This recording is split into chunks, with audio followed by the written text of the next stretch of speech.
Hoy tenemos el honor de contar con uno de los principales referentes de la comunicación corporativa en España, Joaquín Mouriz. Él tiene una destacada trayectoria periodística, ha sido director de programas radiofónicos. Joaquín ha forjado una carrera sólida en la comunicación corporativa y actualmente es director de marca, comunicación y experiencia de cliente en BNP Paribas Personal Finance. En esta institución lidera la medición y la gestión de estos intangibles en un sector tan dinámico como el sector financiero. Y su pasión por la comunicación y los intangibles y su compromiso con la innovación le han llevado a ser miembro activo de importantes asociaciones como DIRCOM, como APRI.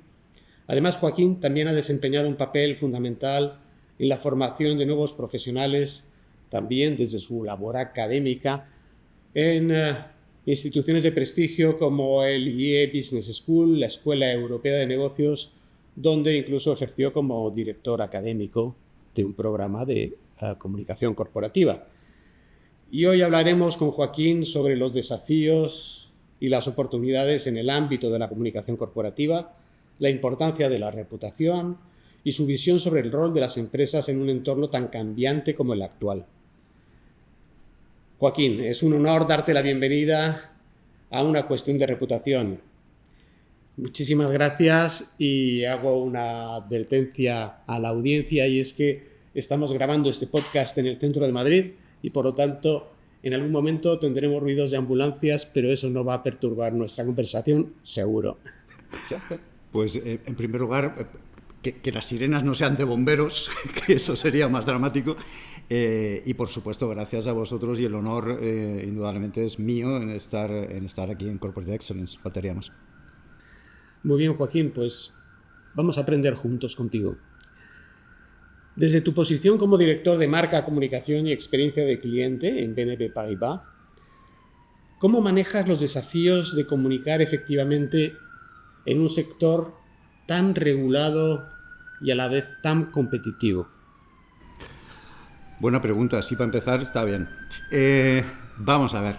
Hay una cosa que me desregula un poco, es que BNP Paribas y la parte de la que yo soy responsable, que es la parte de crédito al consumo, que es Personal Finance, BNP Paribas Personal Finance, no cotizamos en España. Por lo tanto, la comunicación financiera de resultados trimestrales, anuales, evidentemente, pues esa no la tenemos, ¿no? Esa es responsabilidad de París y de otros profesionales.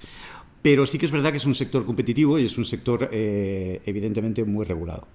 Antes de comenzar la grabación de este podcast, pues hablábamos de los cambios regulatorios, de todo lo que afecta a la banca en general y al crédito al consumo en particular. Es decir, BNP Paribas Personal Finance en España, que es más conocido por su marca comercial CTLM, somos los responsables del 10% del crédito al consumo de este país.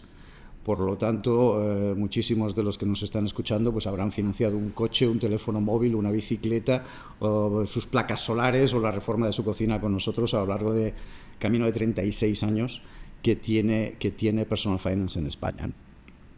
Entonces, lo competitivo a nivel de comunicación sí que es verdad que no es tanto, y me explico. ¿Quiénes son nuestros principales competidores? Hay muchísimos en el crédito al consumo de este país, pero digamos que nosotros ocupamos una cuarta plaza por cuota de mercado en este país, superados por los tres grandes bancos, ¿no? Entonces, los tres grandes bancos tienen una marca muy potente en nuestro país y la comunicación la hacen de otra manera, ¿no?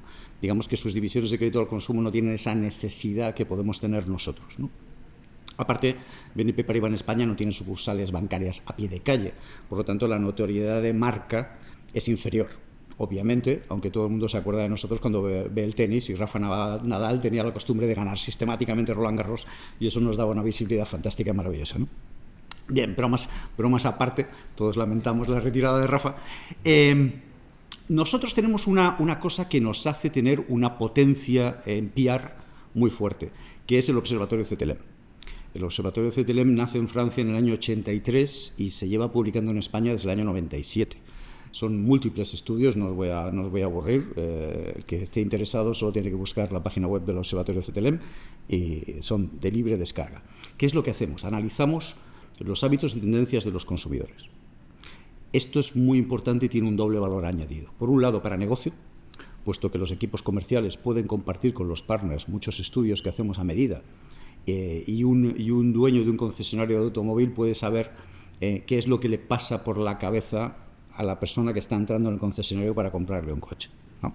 Por decirlo de una forma muy sencilla. Y por otro lado, es una herramienta de PR tremendamente potente, porque son estudios blancos, con unas muestras altísimas y un error muestral muy bajo, que da una perspectiva muy interesante del consumo de este país, que no olvidemos que es uno de los pilares de la economía. Por lo tanto, después de tantos años, yo en octubre de este año 2025 haré 14 años en el cargo. Por lo tanto, han sido 14 años de actividad frenética de relación con los medios en este aspecto, y digamos que el Observatorio CTLM está considerado como un prescriptor del consumo. Eso, hilando con el concepto de competencia, lo que nos da es una presencia en medios muy alta. Nosotros cada año hacemos un análisis de share of voice de los 20 principales medios de comunicación que estratégicamente más nos interesan, y analizamos qué presencia hemos tenido en relación con el consumo y el crédito al consumo. Hablamos de agencias de noticias, hablamos de periódicos generalistas, económicos y prensa especializada en consumo. Y tenemos un share of voice del 64%. Por lo tanto, yo creo que está bien. Espero que no me escuche mi jefa y me pida más. Pero bueno, eso no es un éxito que hay que trabajarlo todos los días, como todo en comunicación. Sí, de hecho, el observatorio es un ejemplo en el que habéis innovado en algo en el que están todas las marcas importantes inmersas, ¿no? Que es la generación de contenidos propios que sean relevantes para tus stakeholders. Y eso está vinculado, como tú bien decías, pues a potenciar el negocio, pero también a mejorar la reputación de la organización. Evidentemente, todos son herramientas y palancas, ¿no? Te conviertes en un prescriptor, es decir, cuando tú tienes una unidad de análisis y de estudios seria, estadísticamente contrastada, y tú no avasallas, es decir, lo que das es una información de valor, no ametrallas a los medios de comunicación, ni a los estamentos académicos, ni a las empresas de estudios de mercados que pueden estar interesados en estos datos. Cuando tú trabajas de una forma coherente, al final eso es una lluvia fina que va calando, ¿no? Y entonces se producen cosas como que te llama un medio de comunicación y te dice, oye, estoy haciendo un reportaje, yo qué sé, me invento, sobre la penetración de los smartphones en la juventud española. ¿Tú tienes datos? Y dices, sí, por supuesto. ¿Qué quieres? Entonces nos piden los datos, hacemos un informe ad hoc, y tú lo que consigues es que ese periódico o ese medio de comunicación, cualesquiera, lo que hace es su reportaje y te cita como fuente. Uh-huh. Claro, entonces, ¿qué más quieres? Convertirte en fuente de información más allá de el efecto de tú haber lanzado un comunicado o una nota de prensa, sino que son ellos los que te llaman a ti y te utilizan como referente. Entonces, ese es un trabajo recurrente, como te decía, de 14 años, sobre todo con Liliana Marsan, que es mi responsable del Observatorio CTLM, y su equipo, ¿no? que perdón por lo prosaico, pero se pegan unas curradas que son para elogiar. Sí, de hecho, entre los contenidos que producís y que tú mismo has publicado recientemente, pues, bueno, publicas muchas cosas, ¿no? Pero prácticamente en todos los contenidos que publicas hablas de reputación. Entonces me gustaría preguntarte cómo has visto la evolución del concepto de reputación a lo largo de este tiempo. A ver, vamos a intentar explicarlo de una forma sencilla. El mundo se mueve muy rápido y nuestra profesión, yo le llamo nuestro oficio, porque tiene una parte artesanal muy potente y de adaptación individual de cada caso que no tienen otras, ¿no? Han cambiado mucho las cosas. Entonces, yo creo que el advenimiento de Internet fue un punto de inflexión muy grande, en el que de repente aparecieron una cosa que eran las mediciones, que eran mucho más potentes, porque tecnológicamente te permitía ser mucho más potente. Luego viene aquello que llamábamos la web 2.0 y el social media y todas estas cosas, que ahora están tan de boga por la parte negativa, pero yo recuerdo cuando aquello se lanzó era toda una ilusión de la democratización de la información y la desintermediación, etcétera, etcétera, y el cuento ha cambiado bastante. Pero todo eso nos permitía unas mediciones mucho más potentes, una estratificación de nuestras audiencias mucho mayores, y por lo tanto podíamos convertir las acciones en algo muy medible. Y yo creo que ese fue el camino para mí positivo, que ha terminado invadiéndolo todo y que creo que debe seguir invadiendo, ¿no? Es decir, cuando hablamos de la gestión de los intangibles, la propia palabra intangible, que académicamente tiene todo el sentido del mundo cuando estamos hablando de imagen, de percepción, de reputación, pero al final yo creo que la reputación no es un intangible. O sea, nosotros podemos convertirla en algo perfectamente medible. Y la reputación es negocio. Y es perfectamente comprensible para cualquier profesional que no se le cae de la boca eso de yo tengo una reputación. Ahí estamos. Tu reputación te la has ganado por tus hechos y por tu desempeño durante toda tu carrera profesional, y eso te genera unos ingresos económicos. ¿Estamos de acuerdo? Sí, por lo tanto la reputación es negocio. Tan fácil como eso, ¿no? Y yo creo que esa es la lucha en la que todos tenemos que estar y que yo sé que vosotros desde Corporate Excellence estáis en ello hace mucho tiempo. Así es. Y algo que bueno, hemos descubierto, y seguro que tú también, es en esa construcción de reputación y de negocio, la enorme importancia que tiene tanto la experiencia de cliente como las personas, como los colaboradores de la organización. Por supuesto. Yo me acuerdo que hace muchos años yo le decía a mis alumnos que las empresas no existen. Las empresas son un grupo de personas que trabajan juntas. A lo mejor es una definición un poco simplista, pero es cierto, ¿no? Y además esas personas son generaciones que heredan de una generación a otra, heredan unos valores, que es la cultura de esa empresa, que es lo que la hace diferente a otras, ¿no? Entonces, la comunicación interna es vital para transmitir todo lo que hace y no hace la empresa, por qué lo hace, por qué no lo hace, con una transparencia y una coherencia estratégicas, y eso es lo que crea un orgullo de pertenencia y una reafirmación de la cultura de las empresas. Por lo tanto, la comunicación interna es vital, ¿no? Y por lo demás es que todo, no sé, quizá tengo una visión un poco simple, ¿no? Pero todo se basa en hechos. Uh-huh. Y los hechos lo que generan es que coherencia en los mensajes. Es decir, tú puedes decir lo que tú quieras, pero si luego no lo demuestras con hechos, al final las palabras se las lleva el viento, ¿no? Entonces, tanto a nivel de comunicación interna como a nivel de comunicación externa, los hechos son los que luego generan la reputación. Y tenemos a los clientes. Los clientes son la razón por la cual existimos, porque esos clientes son los que tienen que tomar una decisión de compra de nuestros productos o servicios, y por lo tanto tenemos que estarles, primero, eternamente agradecidos, porque en un mundo tan, como hemos dicho antes, tremendamente competitivo, que te elijan a ti, primero te quitas el sombrero, chapó, muchísimas gracias, y eso es un compromiso, y es una generación de expectativas que tienes que medir y que tienes que saber qué estás haciendo bien y qué estás haciendo mal. Yo tengo la fortuna de que en mi perímetro de responsabilidad también está la NPS, Net Promoter System, Net Promoter Score. Por lo tanto, todos los clientes, ya sean B2B o B2B2C o B2C, tenemos ese feedback, ¿no? Lo cual me permite saber qué estamos haciendo bien, el que nos puntúa como prescriptor por qué lo hace, el que nos puntúa como detractor por qué lo hace, y eso permite generar unos programas y unas acciones de remediación, que es lo que hace que la rueda gire, que busques esta permanente excelencia continua, ¿no? Que bueno, a veces lo consigues y a veces no. Sí, de hecho, bueno, como todos sabemos, el primer driver o constructor de la reputación es la experiencia, ¿no? La experiencia del cliente y la calidad de esa experiencia. Total. En tu caso, y es bien interesante, ¿no? Porque has unido las tareas de comunicación con la marca, con la experiencia, probablemente también con la parte negativa de la experiencia, que son las reclamaciones. Las reclamaciones Banco de España, es decir, el stakeholder clientes suficientemente enfadados como para ponerte una reclamación, y es una fuente de información fantástica. Y tú mismo has dicho varias veces, ¿no? La importancia que tiene la información, la importancia que tienen los datos, la medición.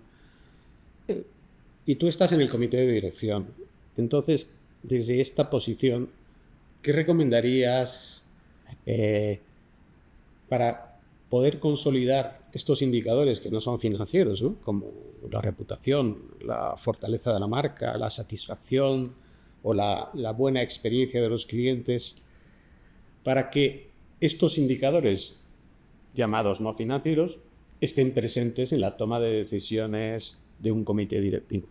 Lo que tenemos que borrar es aquel chascarrillo de cuando alguien en un comité de dirección habla, el DIRCOM escucha, y cuando el DIRCOM habla, los demás opinan. Tenemos que ponernos en pie de igualdad, porque nuestra profesión tiene unas características y tiene unas particularidades profesionales diferentes a las demás. Entonces, por lo tanto, nuestra opinión tiene que respetarse exactamente igual. Y para ello, tenemos que hacer lo mismo que los demás, que es aportar datos fundamentados, argumentados e incontestables. Y para eso es fundamental trabajar con el rigor de los datos. Tenemos que pulir nuestras herramientas de medición, no puede haber ambigüedades, no puede haber duplicidades, no podemos conformarnos con determinados tipos de mediciones antiguas, sino que tenemos que poner en reto permanentemente a nuestra profesión y demostrar frente al comité de dirección que la reputación es negocio. Y eso tiene que quedar claro. Y hay múltiples sistemas que se pueden trabajar y profundizar. Hay que poner un poco de riesgo sobre la mesa y salir de la zona de confort y olvidar eso de, bueno, como no me lo piden, no, es que a nadie nos lo tienen que pedir. Es decir, tenemos que tener la dignidad y el rigor profesional de hacerlo nosotros y poner, porque si nosotros no ponemos en valor nuestra profesión en un mundo en el que con un café delante nadie te niega la importancia de las percepciones y de los intangibles, y es curioso que de puertas para afuera todo el mundo lo tiene muy claro, pero luego cuando nos sentamos el Excel vence, por lo tanto hay que poner el Excel encima de la mesa. Yo creo que eso es una labor absolutamente fundamental. Entonces te diría, de nuevo, con una forma simplista, que lo que tenemos que hacer es lo que han hecho las demás disciplinas profesionales siempre. Es datos, datos y más datos. De hecho, en un artículo reciente que has escrito sobre las OPAs, ¿no? Sobre las fusiones y adquisiciones, decías que muchas veces se olvidan factores que no son los puramente financieros y que explican claramente el éxito o el fracaso de estas OPAs. Totalmente. Es decir, cuando una empresa quiere comprar otra, por decirlo de una forma sencilla, mira el interés financiero que tiene o económico, y el otro mira la otra parte, ¿no? Pero olvidamos la percepción social, olvidamos los intereses políticos. Es decir, hay muchos públicos que pueden enturbiar o que pueden tener sentimientos o percepciones que pueden ser utilizados como una herramienta sociológica en contra de lo que estás haciendo, ¿no? Vivimos un caso en España hoy en día y es muy habitual. Es decir, yo no creo que sea nada extraordinario, sino que es parte de este tipo de movimientos, ¿no? Yo pertenezco al sector financiero y la percepción social de nuestro sector no es la misma que hace 15, 20, 30 años. ¿Por qué? Porque han pasado una serie de cosas que bien analizadas nos dan una serie de respuestas de por qué venimos, de dónde venimos, en línea descendente. Así es. Claro. Y aquí, Joaquín, quería abordar algo un poco más personal, ¿no? Hacerte algunas preguntas, bueno, 2 preguntas. Porque a lo largo de tu carrera, y esto pasa en muchísimas personas y en profesionales brillantes como tú has detectado o has reflexionado sobre algún momento o algún logro que haya marcado un antes y un después para ti, ya sea a nivel personal o profesional? Hombre, a nivel personal no tengo la más mínima duda que fue el nacimiento de mi hijo. Eso le cambia a cualquiera que me esté escuchando, que sea padre o madre, estará de acuerdo conmigo que esto te cambia la vida. Y yo estoy muy orgulloso, y la verdad es que para bien. A nivel profesional, yo creo que cada vez que he metido la pata, para mí ha sido fundamental, primero por el disgusto y luego por el aprendizaje, ¿no?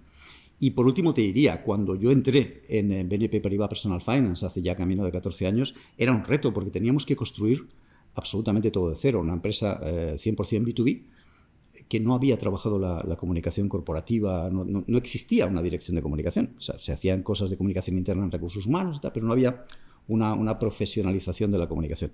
Por lo tanto, era una oportunidad única, era un tren que pasaba que una multinacional te diga, aquí lo tienes construido desde cero, ¿no?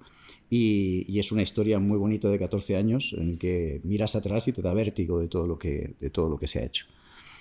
Pero bueno, lo de mi hijo me mola más. Muy bien, y por último, ¿nos podrías decir y regalar a toda la audiencia qué libro, qué autor, qué podcast, qué recurso de cualquier tipo recomendarías a quienes buscan profundizar en la comunicación y en la reputación? Pues mira, yo acabo de terminar un curso dirigido por una profesora de Oxford dedicada a la ética en la inteligencia artificial, que es Carissa Belliz. Muy interesante, porque hablamos mucho de inteligencia artificial y hablamos mucho de herramientas y de deepfakes, pero a mí me interesa mucho, y no solamente en la IA, sino en general en la comunicación, el uso ético.